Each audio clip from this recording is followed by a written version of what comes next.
that no one knew him before all of this. It just really irritates me that he's complaining. What's he think? It's a 3-star hotel? 4-star? 5-star? I mean, seriously, he needs to be put where Ghislaine Maxwell is being put. He does. He thinks it's a hotel, I guess.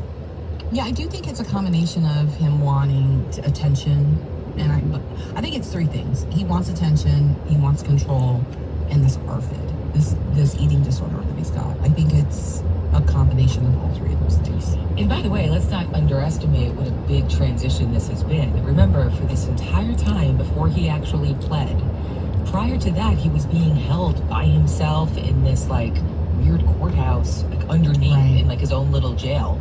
So he kind of had a good thing going. He could watch TV through the through the bars. You know, he kind of knew everybody. He probably was maybe the only person that was being housed in that particular location. We were always surprised that he was there for as long as he was. Now, cut to, he's essentially on death row, or as close to it as you can as close to it as you can be, right? And they don't have death row. I looked this up. They don't have like a death row in Idaho. Interesting. So that's why he's with Chad Daybell. Of course, Chad Daybell is on death row, but he's being housed in the same block. So I was like, why is he with Chad Daybell? So that's how I know that. I was like, oh, they don't really have like a death row scenario, but J Block at this facility is as close to like a traditional death row that you can get.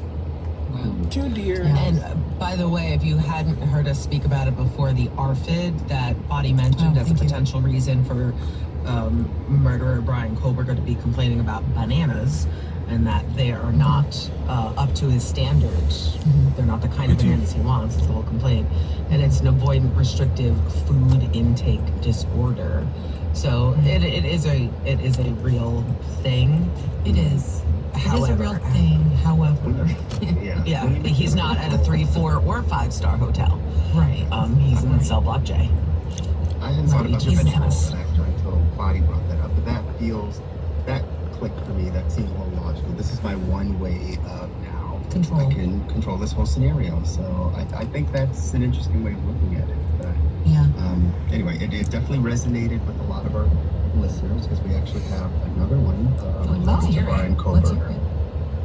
Stephanie, it's Devin from Toronto. You've gone way too soft on Bryan Kohberger. Like, if you didn't want to deal with other inmates in jail, maybe you shouldn't have murdered a bunch of innocent kids. I understand mental health difficulties, obviously. We all deal with them, but you reap what you sow. I mean, I totally agree. My mother said the same thing. And by the way, I blame Body. It was Body moving. My beautiful Body. She's so smart and she's so convincing that she basically told me that I was being too tough, and I heard it. I did not. No, but you were very clear about, listen, this person has been they're in the prison system, and this is what are the expectations of our American prison system. And I actually got some like real kickback too. I guess I forget what we were talking about. It must have been about when he was complaining about vegan food.